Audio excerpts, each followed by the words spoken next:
கோவை குண்டுவெடிப்பு குற்றவாளி பாட்ஷாவின் இறுதி ஊர்வலத்தையொட்டி கோவை மாநகரம் முழுவதும் 5000 போலீசாரும் 240 அதிவிரைவு படையினரும் குவிக்கப்பட்டுள்ளனர்.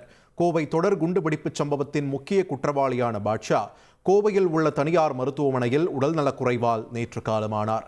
அவருடைய உடலுக்கு தமிழ் புலிகள் அமைப்பைச் சேர்ந்த நாகை திருவள்ளுவன், விடுதலை சிறுத்தைகள் கட்சியின் துணை பொதுச் செயலாளர் வன்னியரசு, மனிதநேய மக்கள் கட்சியின் எம்எல்ஏ அப்துல் சமத் ஆகியோர் அஞ்சலி செலுத்தினர். பாட்ஷாவின் உடலை ஊர்வலமாக எடுத்துச் சென்று அடக்கம் செய்ய திட்டமிட்டிருப்பதால் கோவை மாநகரில் 3000 போலீசார் குவிக்கப்பட்டுள்ளனர். இது மட்டுமின்றி திருப்பூர், ஈரோடு, நாமக்கல், தருமபுரி, சேலம் உள்ளிட்ட மாவட்டங்களில் இருந்து 2000 போலீசார் வரவழைக்கப்பட்டுள்ளனர்.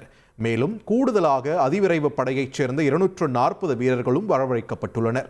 கோவை தொடர் குண்டுவெடிப்பு வழக்கு குற்றவாளி பாட்ஷாவின் இறுதி ஊர்வலத்திற்கு அனுமதி அளிப்பதற்கு எதிர்ப்பு தெரிவித்து பாஜக மற்றும் இந்து அமைப்பைச் சேர்ந்தவர்கள் மாநகர காவல் ஆணையர் அலுவலகத்தில் புகார் மனு அளித்துள்ளனர்.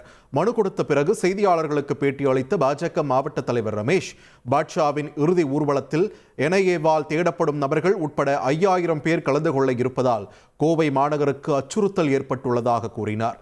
இந்த இறுதி ஊர்வலத்திற்கு அனுமதி அளித்தால் கோவையில் உள்ள அனைத்து இந்து அமைப்புகளும் வரும் வெள்ளிக்கிழமையை கருப்பு தினமாகவும் துக்க தினமாகவும் அனுசரிக்கும் என்றும் அவர் கூறினார்.